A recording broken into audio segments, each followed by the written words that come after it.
For years, the cast of Only Murders in the Building kept their real lives hidden behind the show. But what is happening off-screen is somehow wilder than the mysteries they solve on it. A secret wedding disguised as a dinner party. A widower who still talks to his late wife every night. A pop star engaged to the producer who once wrote her biggest rival's hits. A rumored romance between two Hollywood legends that nobody will confirm or deny. And a home that burned to the ground while its owner was on stage in London. The truth behind these partners is stranger than fiction. For a long time, Steve Martin's love life seemed to move through one famous name after another. It almost felt like a map of old Hollywood. From 1977 to 1982, he dated Bernadette Peters after meeting her through his agent. They even appeared together in The Jerk and Pennies from Heaven before the relationship ended. Looking back, Martin once said he liked her because she was independent. Before that, there had been a fling with Karen Carpenter, a brief connection with Linda Ronstadt, who he found so intimidating, and relationships with writer Eve Babbitt and dancer Nina Goldblatt. Babbitt helped shape his image by suggesting the white suit that became part of his trademark look. Goldblatt helped his career in a more direct way by recommending him for the Smothers Brothers writing job that helped launch him. Then came his first marriage. On November 20th, 1986, Martin married British actress Victoria Tennant. They had met 2 years earlier on the set of All of Me. Victoria came from a striking family background. Her mother, Irina Baranova, had been a Russian prima ballerina, and her father worked as an MCA talent agent. Years later, Victoria remembered introducing Martin to her mother, who reacted with worry at the thought of another actor. Victoria said she understood, but insisted he was better than most. Their lives became deeply tied together for a time. They worked together again in L.A. Story, which Martin wrote, and in October 1990, they even toured Saudi Arabia with the USO. But what looked solid from the outside had cracks underneath. In his 2024 Apple TV Plus documentary, Steve, Martin admitted something painful. He said he liked Victoria a lot and found her funny, smart, and amusing. But the relationship had drifted into marriage almost by default. Part of him, he confessed, simply felt that maybe he should get married. And he made it clear that was not a good reason. By 1994, the marriage was over. Reports said Victoria left him for an Australian actor, and 2 years later, she married Kirk Justin Stambler. After that, Martin went through a rough stretch. He dated Anne Heche from 1994 to 1997. She was 24 years younger than him and had a small role in his film A Simple Twist of Fate. After they split, reports said he drew on that breakup while shaping The Wild Daisy in Bowfinger. Around that time, Martin sounded more aware than ever of age and time. In 1996, he told Esquire, "I'm 50. This is my last viable decade." He got a Labrador named Roger and started reading Men Are From Mars, Women Are From Venus. It was the kind of detail that made the loneliness of that period feel very real. Then, in a much quieter way, everything changed. In the mid-2000s, Martin was writing humor pieces for The New Yorker in its Shouts and Murmurs section. A fact-checker named Anne Stringfield was assigned to go over his work. That is how their story began. She had been born in 1972 in Pensacola, Florida. Her father was a pulmonologist. Her mother was an archaeologist at the University of West Florida. She had graduated from Davidson College, was a Phi Beta Kappa member, and had also written for Vogue. Friends described her as extremely shy. At first, Martin and Stringfield did not meet in person.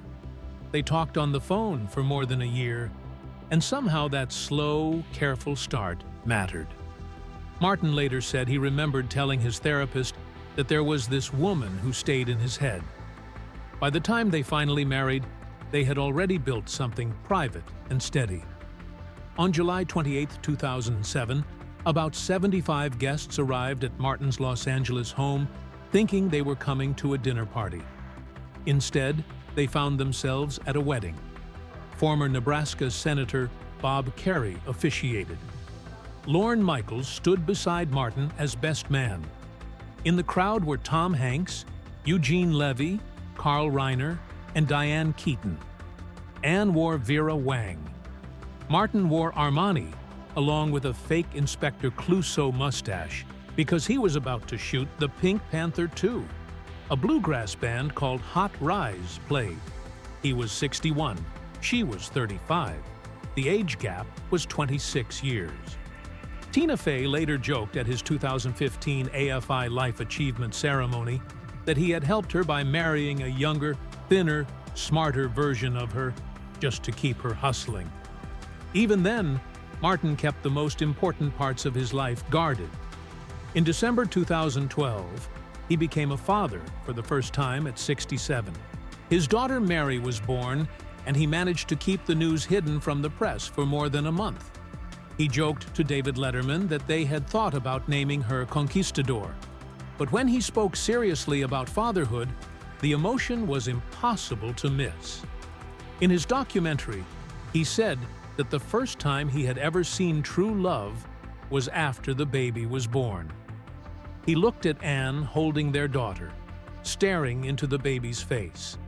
And in that moment, there was no one else on the planet for her.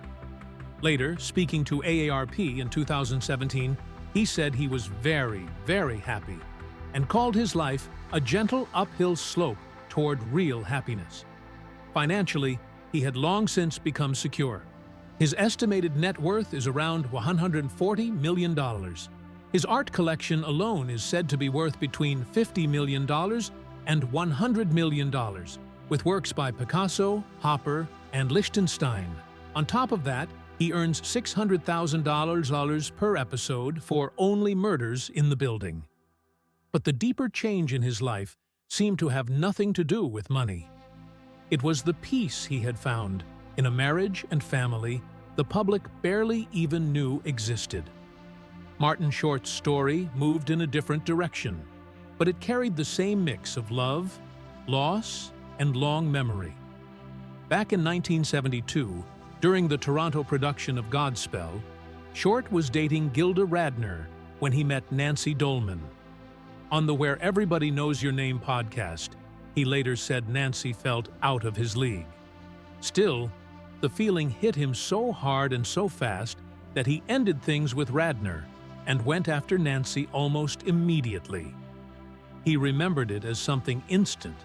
One day he was single, and then everything had changed. In his 2014 memoir, I Must Say, he called it Love at First Sight. They married on December 22, 1980, and built a family together. Their daughter, Catherine Elizabeth, was born in December 1983. Their son, Oliver Patrick, followed in April 1986, and Henry Hayter in August 1989. Nancy's brother, Bob Dolman, wrote Willow, but Nancy herself stepped back from acting in 1985 so she could raise their children. What they had seemed strong and settled. Then, in 2007, Nancy was diagnosed with ovarian cancer. The family kept her illness private, and for a while the outside world had no idea what they were carrying behind closed doors. She died on August 21, 2010, in Pacific Palisades. She was 58. Even in death, she stayed true to herself. Short later said that Nancy had been very clear about what she wanted.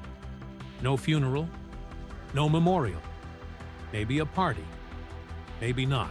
She was angry that she was losing the battle, and she did not want the usual ritual around it.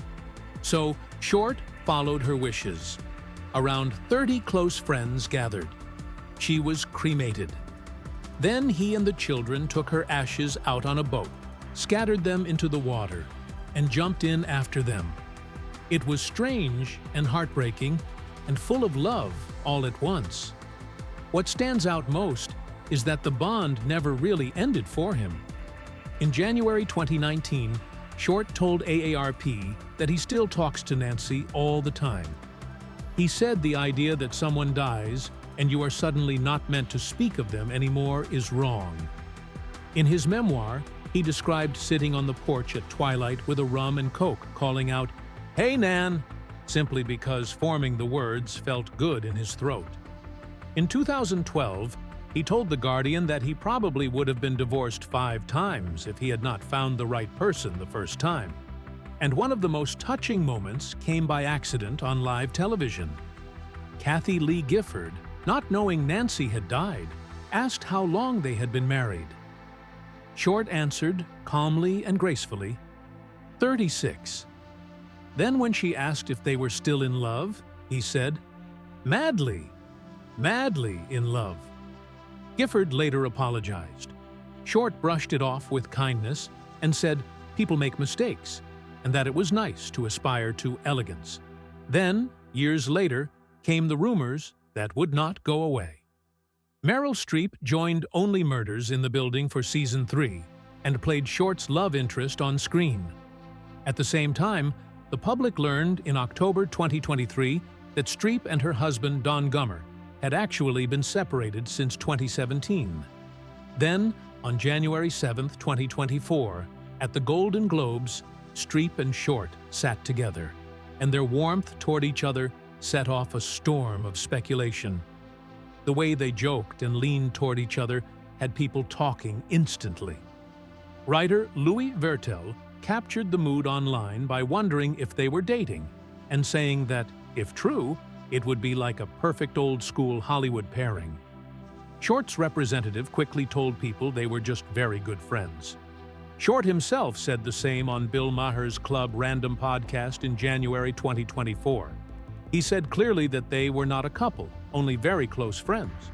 Still, the rumors kept building because the sightings kept coming. In February 2024, they had dinner in Santa Monica. In March 2024, they saw Merrily We Roll Along together on Broadway.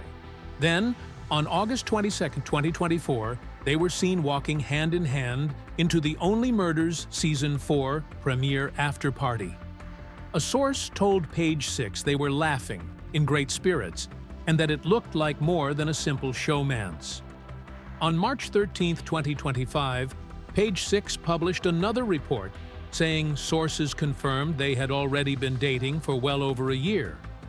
One insider claimed Meryl could not help falling for Martin because he was a gentleman, kept her laughing, and brought a positive energy into her life. The source also said they had bonded over the experience of losing partners to cancer. Even with all that, neither Streep nor Short has personally confirmed a romance on the record. And maybe that is the point. By July 2025, one source was already saying it was not exactly a secret, but also not something they wanted to be pushed into discussing.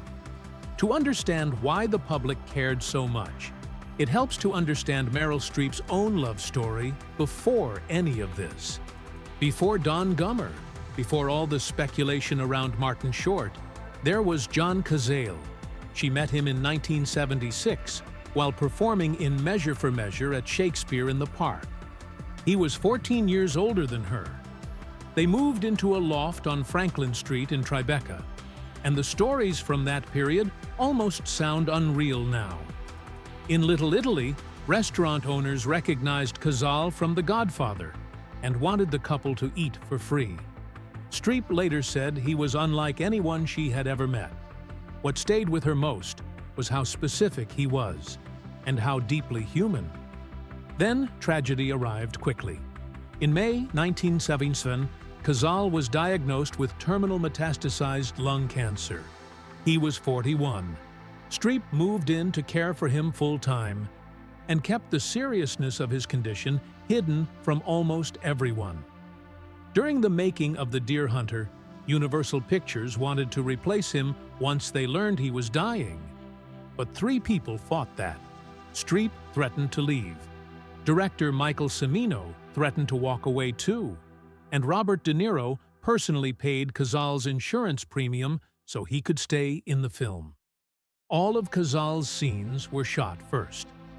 Al Pacino later said he had rarely seen such devotion from one person to another, and that watching Streep love a man who was slipping away was overwhelming. Cazale died on March 12, 1978, at Memorial Sloan Kettering. According to biographer Michael Schulman in Her Again, Becoming Meryl Streep, Streep pounded on his chest and sobbed, and for one brief moment, he opened his eyes. He told her it was all right. Then he closed them and died. Even now, the story feels hard to read. It also carries another strange fact. Every movie Cazale ever appeared in was nominated for Best Picture, and no other actor has matched that record. Only 6 months later, on September 30th, 1978, Streep married sculptor Don Gummer. The speed of it shocked people, but the truth behind it was more human than scandalous. She had known Gummer through her brother, who had been his roommate. After Cazale died, Streep was forced out of the Tribeca loft they had shared. Gummer offered her his apartment while he was traveling in Pakistan. Then letters passed between them. Even Streep's mother questioned how quickly it all happened. But Streep was honest about where she was emotionally. She said she had not gotten over John's death, but she had to go on living. And Don had shown her how to do that. They built a long life together. Their son Henry was born in 1979. Mamie came in 1983, Grace in 1986, and Louisa in 1991. In her 2012 Oscar speech, Streep thanked Gummer before the music could cut her off and said that everything she valued most in their lives had come from him. Yet even that marriage had its private fractures. They quietly separated in 2017 and managed to keep it hidden until October 2023. That meant 6 full years of secret estrangement. Their Tribeca loft sold in January 2020 for $15.8 million. As of 2026, they are still legally married. And that detail matters because one Page Six source said, in March 2025, that even if Meryl were divorced, marriage was probably not something she or Martin Short wanted anyway. Selena Gomez's love life played out in a completely different world, one ruled by social media, fandom, and non-stop public attention. But in its own way, her story carries just as much emotional damage and just as much reinvention. The Justin Bieber chapter began back in 2010 when he was only 15 and publicly called Gomez his celebrity crush on DJ Ski's radio show. His manager, Scooter Braun, arranged a meeting through Selena's mother. By January 2011, they were photographed kissing on a yacht in St. Lucia. Soon after that, they made their first official red carpet appearance together at the Vanity Fair Oscars party in February 2011. The internet gave them a name almost instantly. They became Jelena. What followed was not really one relationship. It was a cycle that kept restarting and breaking apart for 8 years. There were breakups, reunions, cheating rumors, hate from fans, death threats, and even a hacked Instagram account. The first major breakup came in November 2012. Gomez reportedly ended it because of trust issues and stories that Bieber had been unfaithful. They got back together in April 2013, split again in 2014, found their way back in 2015, drifted apart once more, and then reunited for a final time in October 2017 after Gomez ended things with The Weeknd. The last breakup came in March 2018. Then, only a few months later, the story twisted again. By June, Bieber was publicly dating Hailey Baldwin. In July 2018, just 4 months after his final split from Gomez, he proposed to Baldwin. They married in a civil ceremony on September 13, 2018. For Gomez, that timeline left a mark. In her 2020 song, Lose You to Love Me, she made the wound plain with one brutal line about being replaced in 2 months. Then, in a January 2020 NPR interview, she said even more. She confirmed the song was about Bieber, and when asked about emotional abuse, said yes. At the same time, she made clear she did not want to stay trapped in victimhood. She said it was dangerous to remain in that mindset, but she also said she did feel she had been a victim of certain abuse. It was one of the rare moments where she gave the public a direct window into what that relationship had really felt like. There were other relationships along the way, though none of them ever carried the same weight in the public mind. She dated The Weeknd from January to October 2017, and they appeared together at the Met Gala in May of that year. Earlier than that, she had dated Nick Jonas in 2008, which is also how she met Taylor Swift. In early 2015, she was linked to Zedd. He later told Billboard that reporters had contacted his parents and hackers targeted his friends' phones during the time they were connected. Charlie Puth also briefly entered the story in March 2016, and later said the situation messed him up because he was not the only person on her mind. Then there was Niall Horan, who an E! News witness said was making out with Gomez at Jenna Dewan's birthday party in December 2015. And then, after all that mess and noise, Benny Blanco entered the picture in a way that felt much calmer. Born Benjamin Joseph Levin on March 8, 1988 in Reston, Virginia, Blanco was already one of the most successful producers in pop music. He had co-written 29 #1 songs, including Katy Perry's Teenage Dream, Kesha's Tiki Talk, and Rihanna's Diamonds. He and Gomez had first worked together in 2015 on songs from Revival, including Same Old Love and Kill 'Em With Kindness. For years, they were simply friends. Then, around Gomez's birthday in June 2023, friendship seems to have turned into something more. The details that later came out made the start of their romance feel awkward, sweet, and very human. On the Table Manners podcast, Blanco said that during their first kiss, Gomez got so nervous that her heart started racing, and a rash appeared on her face.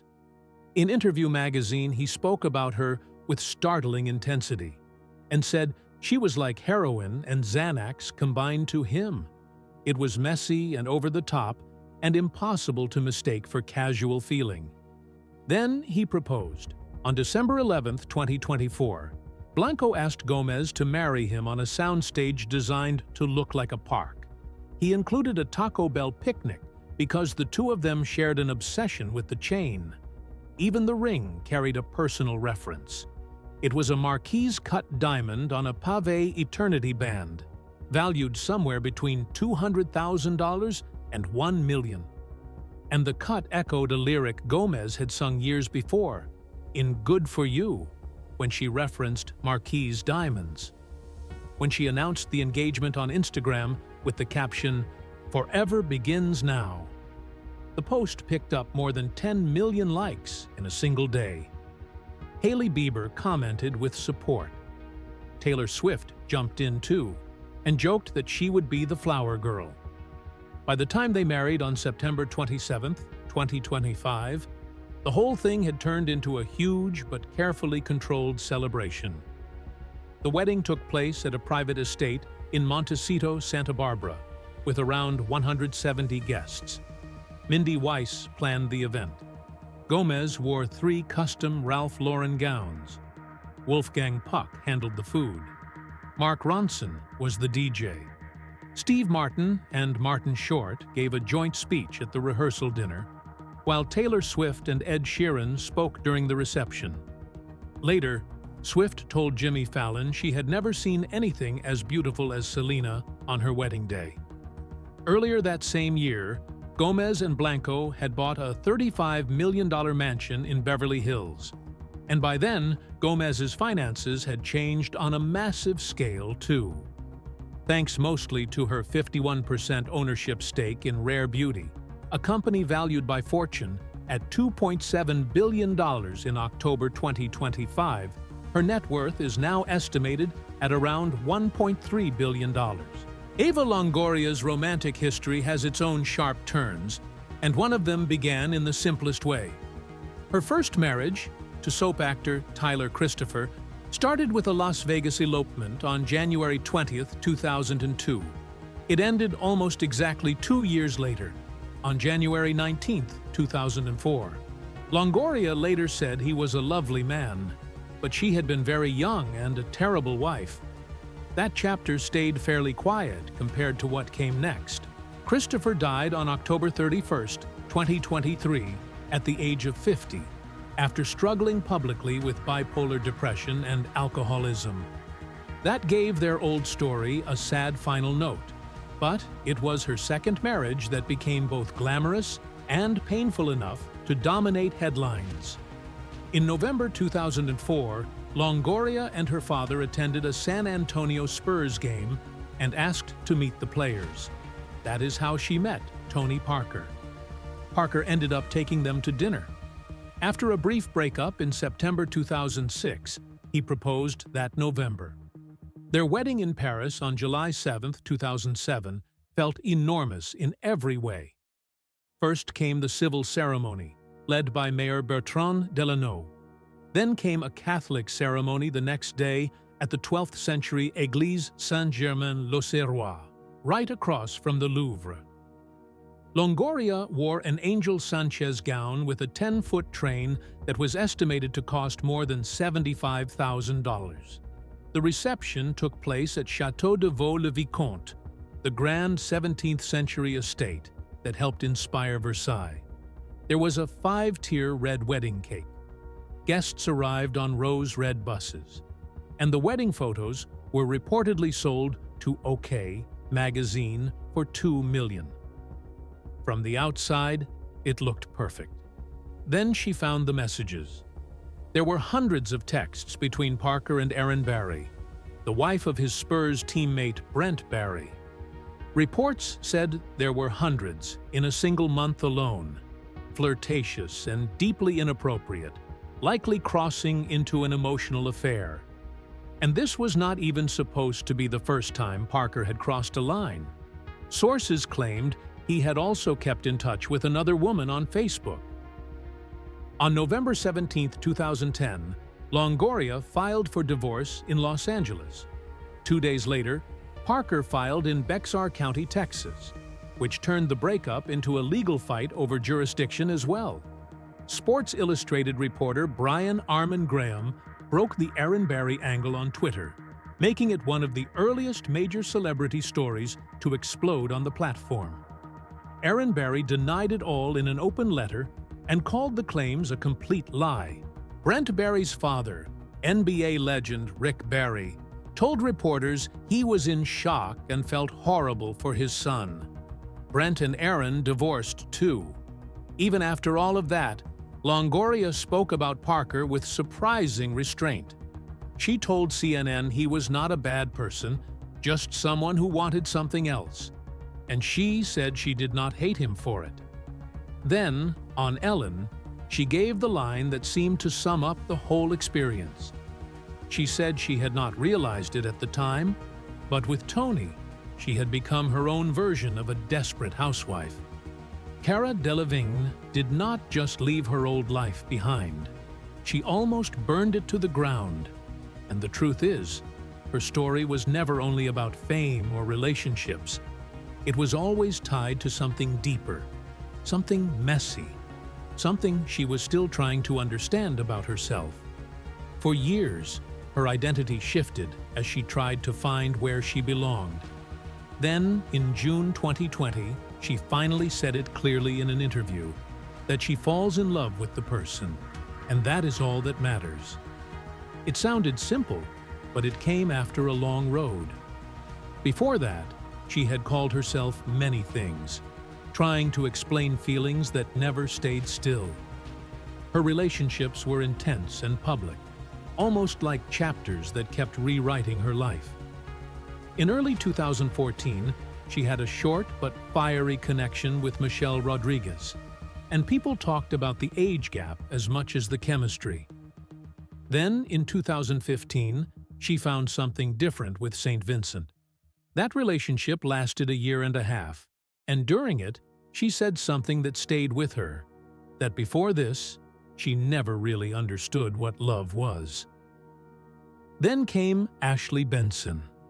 They met while working together, and what followed became impossible to ignore. Their relationship lasted 2 years, filled with attention and moments that turned into headlines, including one strange day when they were photographed carrying a sex bench through New York City. It felt chaotic and playful, but by April 2020, during the pandemic, it ended. And after that, everything started to slip. The breakup did not just hurt. It pulled her into something darker. The partying got heavier, the nights got longer, and slowly, control started to fade. By May 2022, at the Billboard Music Awards 2022, people began to notice something was off. She acted in ways that felt unpredictable, even trying to lift Megan Thee Stallion's dress on the red carpet. It was uncomfortable to watch, and it was only the beginning. A few months later, at Burning Man, things looked even worse. She was covered in bruises, climbing structures, putting herself in danger without hesitation. Later, she described that time as feeling wild and out of control, like she no longer cared about her own life. Then came the moment that forced everything into the open. In September 2022, she was seen at Van Nuys Airport, and the photos spread everywhere. She looked exhausted, lost, shoeless, holding her phone and dropping it again and again. It was not just another celebrity moment. It felt like a breaking point. Her mother, Pandora Delevingne, who had struggled with addiction herself, saw it coming. This was not new. Cara had been around alcohol since she was a child, first trying it at just 7 years old. So this time, she stopped. Later that year, she entered rehab and committed to a 12-step program. It was not easy, and it was not quick, but it was real. By April 2023, she said she had been sober for 4 months, and for the first time, she looked back at those viral photos differently. They hurt, but they also woke her up. Then, just when things started to feel steady again, life shifted once more. On March 15, 2024, her home in Studio City caught fire. It was not just any house. It was a place filled with memories, with strange personal touches, even a room dedicated to David Bowie. The fire spread fast. 94 firefighters came. The roof collapsed. Almost everything was gone. She was not even there when it happened. She was in London, performing in cabaret, living a completely different moment while her home turned to ashes. 2 of her cats survived, but the loss hit hard. She wrote that her heart was broken and that life can change in a blink. And somehow, in the middle of all that chaos, something stable found its way in. She reconnected with Leah Mason in 2022. They had known each other for years, going all the way back to school. Back then, it was just a quiet crush. Nothing more. But when they met again, it felt different. This time, it felt calm. She said it was the first relationship where she was not trying to fix someone or save them. It just existed, steady and simple. And sometimes, that is what makes it stronger. As of now, they are still together. And more importantly, she has stayed sober for over 3 years. Then the story shifts. Softer this time. Quieter. Paul Rudd did not meet his wife in some dramatic way. There was no grand moment. It started with something small. In 1995, he walked into a publicist's office in New York, late, rushing, carrying his luggage, trying to make it to an audition. And that is where he met Julie Yeager.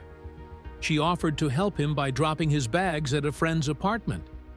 It was a simple gesture, but it stayed. A few days later, he asked her to lunch. What he noticed was not just attraction. It was something steadier. He felt like he was talking to someone grounded, someone real. They did not rush. They dated for 8 years before getting married in 2003. Then came their children, a son in 2006 and a daughter in 2010, and life kept moving quietly forward. Years later, when he was named the sexiest man alive, her reaction was not dramatic.